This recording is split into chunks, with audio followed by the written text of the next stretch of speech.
Good evening, Chicago, and welcome back to Little C TV. I'm your host, Lisa Hoffman, and on behalf out of every 110 children in our nation born with autism today, thank you for joining in on our dialogue and tuning in to the only live autism awareness show in Chicago. As you know, it is our goal each week to take an insightful look into the world of autism and learn what we can do as parents, family members, and friends to help improve the lives of people affected by this disability. Tonight we have the honor of hosting Ms. Lilia Teninty, the Director of the Division of Developmental Disabilities within the Illinois Department of Human Services. The division provides funding for a wide range of services to over 44,000 children and adults with developmental disabilities in our state. Lilia demonstrates a firm commitment to improving the service delivery system for people with disabilities, their families, and those who work to support them. Her vision is founded on the belief that quality outcomes are best achieved when people with developmental disabilities are actively involved in decisions about their services and supports. In her first year as director of the division, Lilia oversaw the implementation of 2 Medicaid waivers for children with developmental disabilities. Working with stakeholders, she is leading efforts to increase transparency and provide more equitable access to services through the use of the PUNS database as a waiting list, which we'll talk about later on in this segment. Under her leadership, the division has reaffirmed its commitment to its mission and is moving forward on a number of initiatives aimed at improving the lives of people with developmental disabilities and their families. Lilia came to the Division of Developmental Disabilities after serving as a chief of staff for the Indiana Division of Disability and Rehabilitative Services, the DDRS. In her previous position, among many other things, Lilia developed a survey to assess the needs of people and families dealing with autism and compiled the results into a strategic plan for the newly created Autism Coalition. Lilia earned her Master's in Public Affairs from the School of Public and Environmental Affairs at Indiana University. Lilia, thank you so much for joining us. Thank you. I'm glad to be here. So I cut down Lilia's biography. Very tremendous experience in the field of autism, so we're very excited to have you here this evening. Can you share with us your own personal story and how you got involved in the field of developmental disabilities? Sure. I was at a point in my life when I was making decisions about my career. I was in graduate school, and I knew that I wanted to do something in the realm of public administration, government, nonprofit. And it was during that time that my son actually was diagnosed with autism. And it was very difficult. Definitely there were, the grieving cycle and figuring out what to do and how to help him. And I spent a couple of years really focused on early intervention services and what I could do to help him as my child. But through that process, I definitely saw an opportunity for involvement in government and in services to people with developmental disabilities and with autism, just coming at it from the perspective of a parent and wondering why things worked the way they did, or more appropriately didn't work the way I thought they needed to. And clearly that really is what brought me into this field. I started at that point in Indiana and worked for several years in the division there before coming to Illinois. That's great that Illinois has that parental insight at the state level. So that's wonderful. Thank you. Can you there's a lot of talk right now about managed care in Illinois. Can you give our viewers just a high-level overview of what managed care is and how it could affect or impact individuals in our state with disabilities? Okay. The current initiative that's going forward right now is actually a model that called integrated care, where the state is looking at how we can more effectively provide the whole range of services to people who need not only Medicaid type services, but also the long-term care, community services or services in other types of settings or facilities. And so what has occurred over the last several months, an RFP has been developed, and various different entities are bidding on it now to roll out an integrated care model for the state of Illinois in very specific pilot areas, suburban Cook County, and then the six collar counties around Cook County. The goal would be that anyone who is an adult who is not both eligible for Medicaid and Medicare, but Medicaid only, would be a part of this managed care initiative, and their services would, as we're very familiar with in a traditional sense for medical services, would run through a managed care model. But then in the later phases of the project, all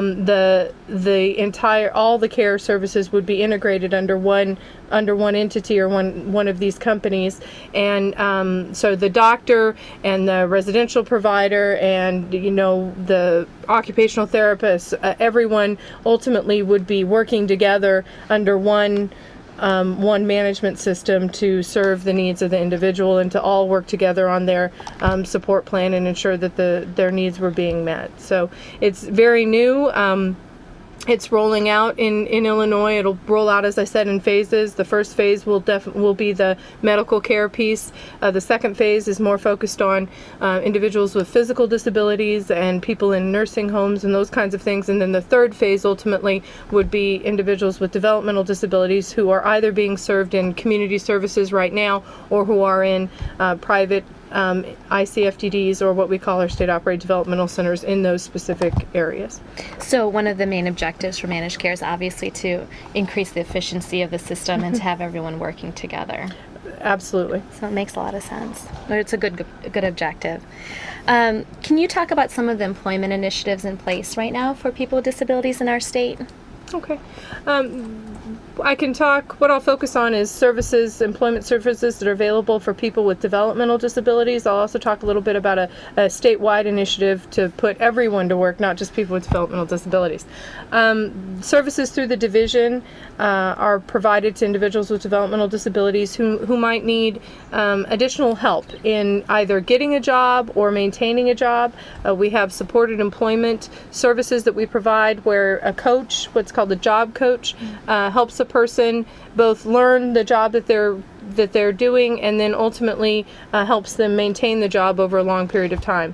We also have a number of people who are served primarily in what we call our developmental training settings, which are larger settings and day programs where they're learning work-like skills, but the work is done in the setting itself, in the DT, as we call it, in the DT center.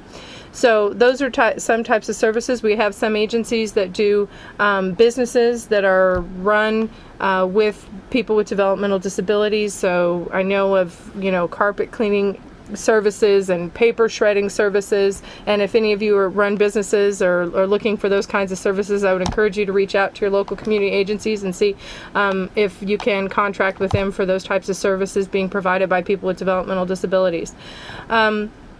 There's also, through the Department of Rehabilitative Services, a vocational rehab program and a number of different employment initiatives there.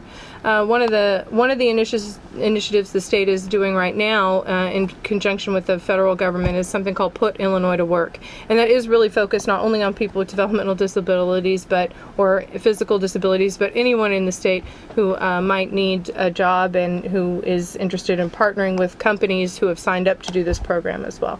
Excellent. I know at Little City we have various different vocational support programs and opportunities. Like, as you mentioned, we have job coaches, and in the enclaves we have individuals that work at local hospitals, that work at local grocery stores, and then we have our own business enterprises that include document destruction and, of course, like the arts. So people with disabilities have a tremendous amount to contribute, and sometimes they're the best employees.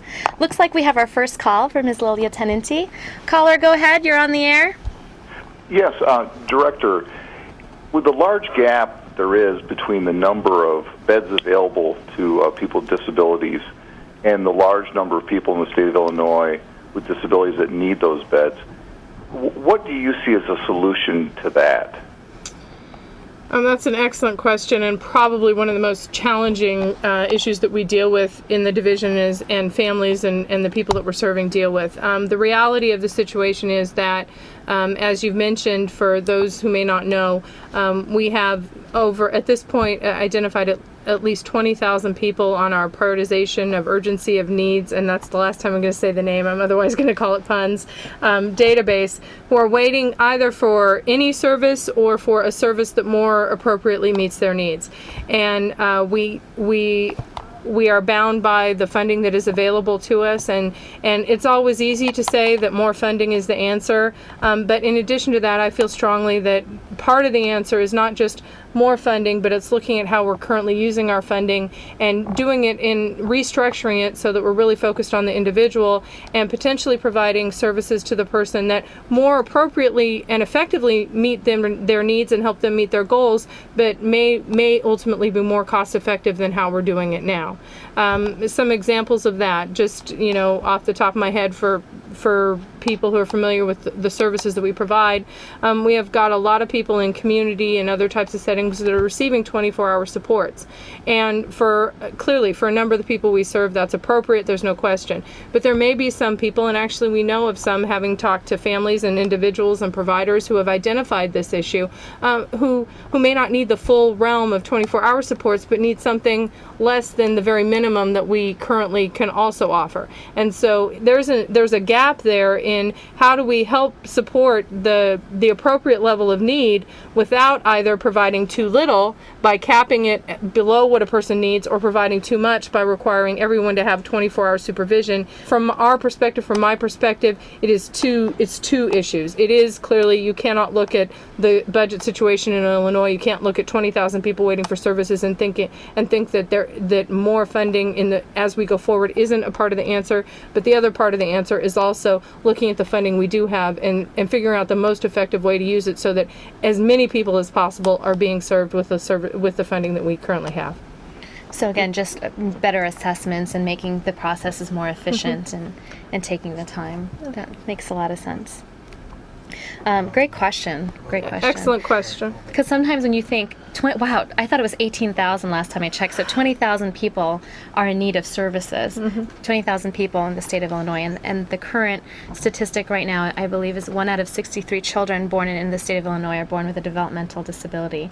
That was one of the statistics that we used in our recent awareness campaign, so it's kind of overwhelming to think, oh my gosh, what are we going to do? There'll never be enough money, but that's a great point that you brought up, so excellent.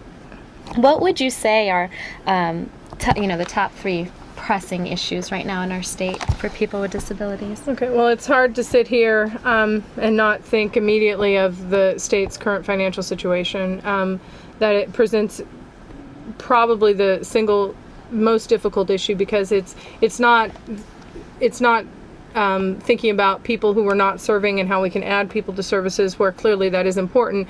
What we're looking at right now is impacting people in unfortunate ways with budget cuts and eliminating some programs who are currently getting services. So taking people who are currently receiving something and reducing that in a way that is going to negatively impact their lives. And that is one of the most difficult issues that we are currently facing.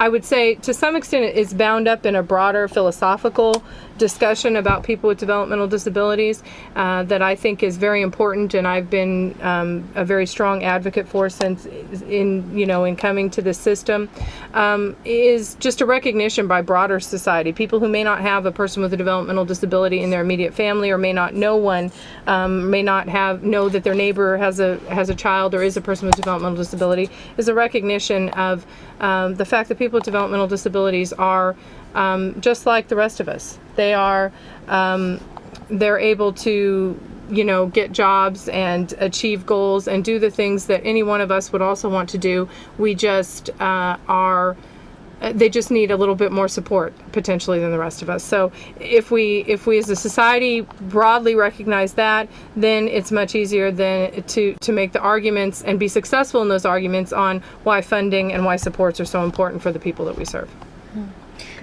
Do you have we love success stories at Little City Foundation. Well, good. I do too. And we like humanizing, the statistics, and we like to, show that there's a person and a personality. It's not just an autistic child. It's a child with autism, but that child has, many goals and their own dreams and an engaging personality. Do you have any success stories, maybe with your son or someone that you've served or someone that's gone through the system in the state that you could share just off the top of your head? Oh, I appreciate that question so much, because as I've talked about the budget and the situations that we're facing, there are so many important and positive things that happen on a daily basis with the people that are receiving services and people with developmental disabilities. I'll just do a couple.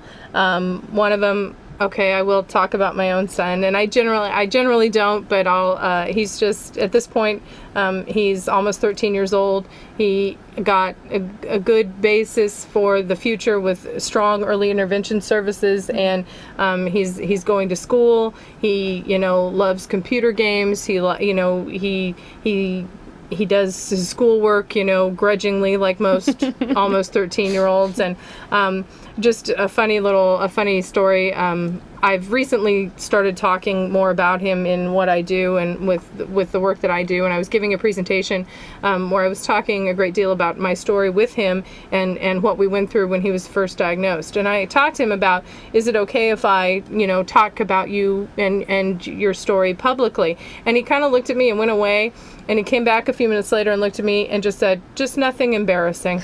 So that tells you, I look at him, and when I think about everything that he is doing today, that I recall back to the room where we were sitting with the doctor who was telling us that he had autism and going through the list of things that he will never do, and I see where he is today, it blows my mind and gives me hope, not only for him and kids like him, but for everyone who is served in this system, because there's so much that's possible if you just have the right services and supports and structures in place to make it happen. So definitely my son is one of those. I think of other stories. Recently has transitioned to a community setting, driving by and seeing them walk around the neighborhood by themselves and just, enjoying something that maybe they didn't have before.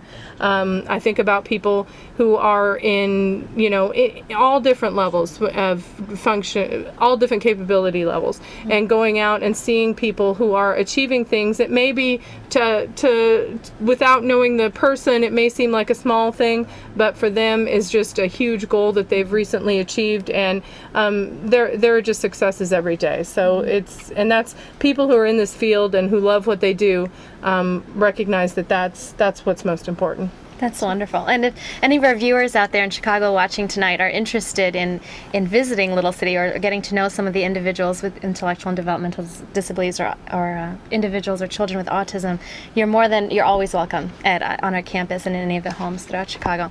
Looks like we have another call from Ms. Lilia Teninty. Caller, go ahead. You're on the air.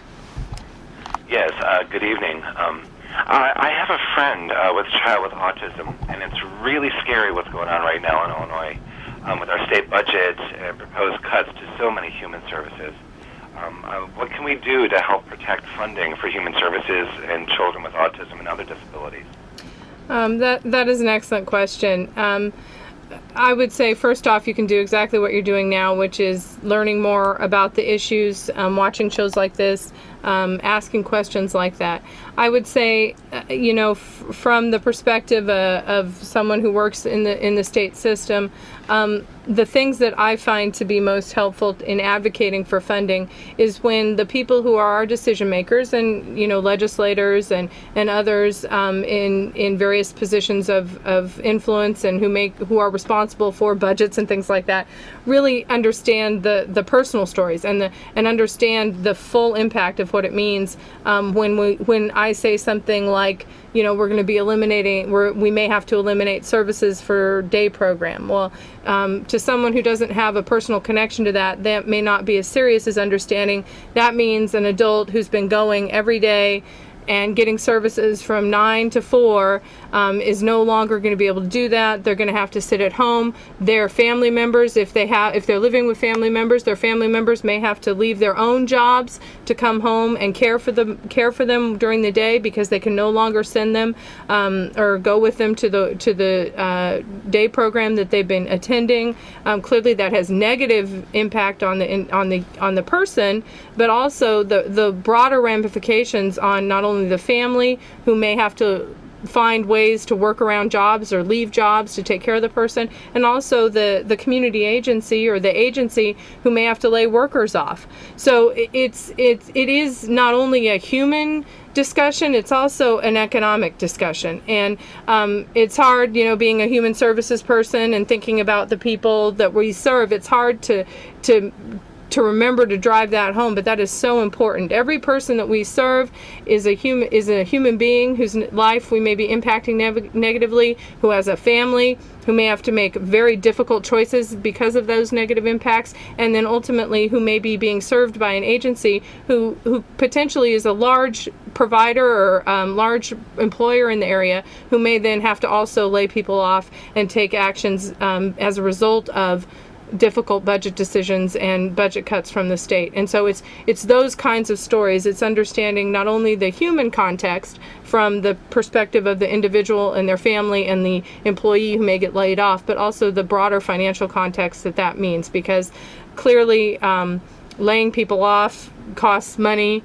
Not having people have services, they may end up in more expensive services, because a crisis is more likely to occur when they don't have ongoing structured support. And so they may end up in our system and go into either emergency rooms or, God forbid, the prison system, because they don't have what generally is a much lower cost service, like being able to go on a regular basis to a day program. So it's looking at it not only from the human perspective, but also from the economic context, and sharing that with people who are your representatives, who are people in government generally, who may not have the full picture that families and people who are struggling with this on a daily basis understand.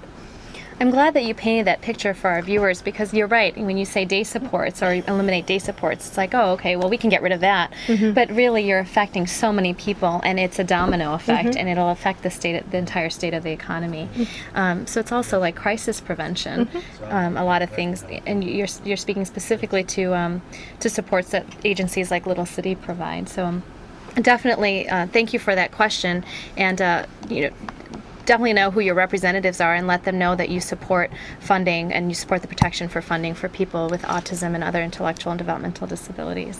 So we can help our friend Lilia, give her a better budget to work with. So that was my next question. What can viewers do to advocate for people with disabilities? So you answered that perfectly.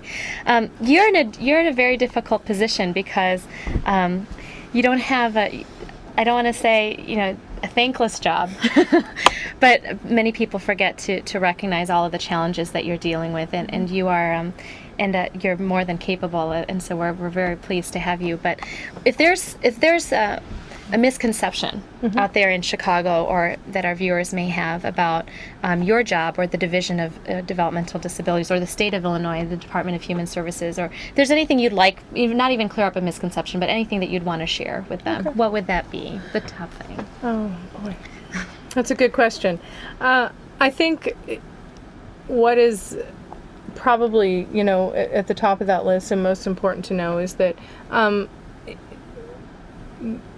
kind of going back to one of the points I was making earlier, is that it is trying to embed, working very hard, and I know the Department of Human Services and Secretary Michelle Sadler is doing this as well throughout all of DHS, but embed the idea that the Department of Human Services is a partner, and the division is a partner with not only our provider agencies, but also the families that we serve.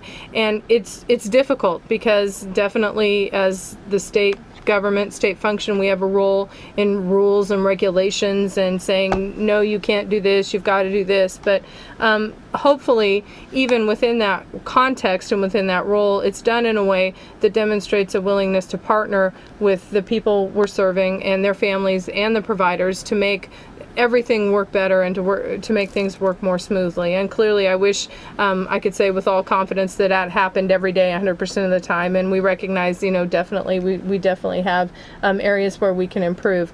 But I think that's an important notion, is the viewing viewing government not as a big ogre who's not involved in the effort with you, but rather viewing the state system as a partner. And we're all, this budget situation is very difficult. Clearly, for example, the people we serve are going to be the most impacted, but recognizing that the people at the state are really working hard to do everything they can to support the people we serve with the resources that we have available to us. That's excellent.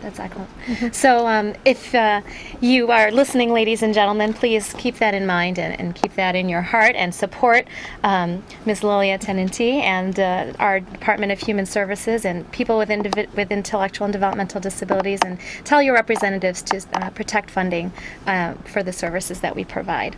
If you could not get your question in tonight, please visit our website at littlecity.org/autism, and we'll make sure that Ms. Teninty gets it. And of course, you can view this episode, share with your friends and family, or view other episodes by visiting littlecity.org/autism in the TV section right there, or you can email us at info@littlecity.org, or call us directly at that number you see on the screen. So thank you again for joining us, ladies and gentlemen. We are near the close of our season. Next week is the last show here on Little City TV. So take what you've heard this evening and share it with your friends and family, and continue to advocate for children with autism and other intellectual and developmental all individuals with intellectual and developmental disabilities. So thank you for tuning in. Have a good night.